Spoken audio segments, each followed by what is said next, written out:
अस्सलाम वालेकुम जी, उम्मीद है आप सब खैरियत से होंगे।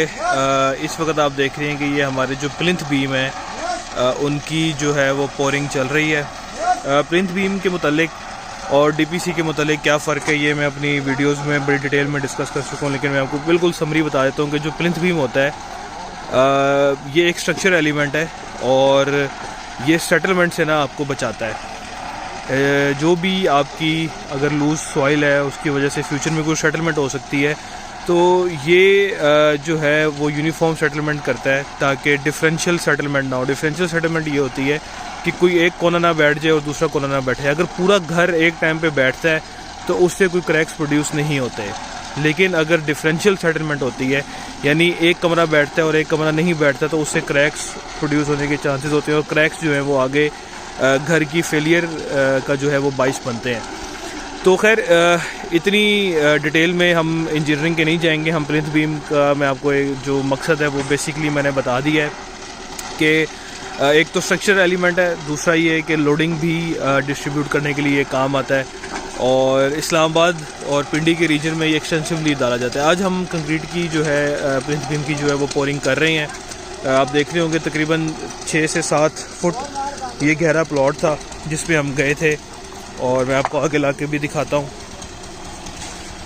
ये तकरीबन आपकी प्लिंथ बीम्स हैं, ये सारे पोर हो रहे हैं। ठीक है, इस तरह शटरिंग लगा के, प्लाईवुड की शटरिंग लगा के, नीट प्लाईवुड की शटरिंग लगा के आपने जो है ये अपनी कंक्रीट जो है वो पूरी पोर करनी है। वो हमारा पोर्शन है वो हम बाद में पोर कर रहे हैं। पहले हम ये वाला पोर्शन पोर कर रहे हैं, फिर वो पोर्शन पोर कर रहे हैं, क्योंकि ये 2 कनाल का हमारा जो है वो घर है। तो ये टोटल हमारी तकरीबन 2 से 3 घंटे मेरे ख्याल से प्रेडिक्टेड है कि इंशाल्लाह उसके बाद हमारी जो है पोरिंग हो जाएगी। प्रॉपर डोरी बांध के साल से ऊपर हमने चेक किया है, लेवल हमने चेक किया है कि रोड लेवल से ऊपर हमने कितना आना है और उसके बाद हमने जो है ना इसकी जो है वो पोरिंग स्टार्ट की है।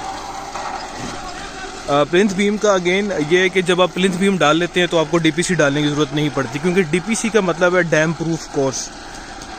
डैम प्रूफ कोर्स का मतलब ये होता है कि जो भी डैम्पनेस यानी जो भी मॉइस्चर नीचे से ट्रैवल होता है तो डीपीसी जो है वो उसे रोकती है। और डीपीसी कंक्रीट की ना 1.5 से 2 इंच की लेयर होती है, तो ये प्लिंथ बीम भी एक कंक्रीट की लेयर है। तो जब आप प्लिंथ बीम डाल देते हैं तो फिर आपको डीपीसी डालने की ज़रूरत नहीं पड़ती। मतलब आप किस तरह इसके ऊपर डीपीसी डालेंगे, क्योंकि डीपीसी तो खुद कंक्रीट की एक लेयर है। तो इसलिए आप जब प्लिंथ बीम डाल देते हैं तो ये एज अ डीपीसी ही एक्ट करता है। इसके ऊपर आप अपनी केमिकल ट्रीटमेंट करवाएं, वाटर प्रूफिंग करवाएं, शीट आपने चढ़ानी है, मेम्ब्रेन शीट वो लगाएं, तो इसके ऊपर आप सारे प्रोसेस कर सकते हैं। तो डीपीसी जो है वो मैं दोबारा बताता चलूँ कि जो डीपीसी है वो स्ट्रक्चर एलिमेंट नहीं है, वो सिर्फ कंक्रीट की 2 इंच की लेयर होती है जो आपके पूरे घर में फैलती है, पूरे घर के आप ऊपर डालते हैं और वो सिर्फ मॉइस्चर को कंट्रोल करने के लिए होती है। लेकिन जो प्लिंथ बीम है ये एक स्ट्रक्चरल एलिमेंट है। ये आपको सेटलमेंट से, सबसे प्राइम मकसद इसका ये कि सेटलमेंट से रोके, यानी जब आपका घर बैठ रहा हो यानी मिट्टी बैठी हो तो उससे आपको रोके। दूसरा ये कि लोडिंग को भी डिस्ट्रीब्यूट करता है और प्लिंथ बीम का बेसिक मकसद ये है, चूँकि ये कंक्रीट का होता है इसलिए इससे मॉइस्चर कंट्रोल भी आप कर सकते हैं इसके ऊपर वाटर प्रूफिंग करके। तो ये आज की हमारी वीडियो थी। मज़ीद टेक्निकल वीडियोस के लिए आप हमारा चैनल जो है वो देखते रहें। आप हमारे व्हाट्सएप नंबर पे और कॉल कर सकते हैं अगर आप पर्सनलाइज गाइडेंस चाहते हैं। हम लाहौर और इस्लामाबाद में हमारा ऑफिस है जहाँ पे हम हाउसिंग के और कमर्शियल प्रोजेक्ट्स जो है वो करते हैं। इसके अलावा इंडस्ट्रियल प्रोजेक्ट्स भी हम ऑल ओवर पंजाब कर रहे हैं। बहुत शुक्रिया आप सबका ये वीडियो देखने का।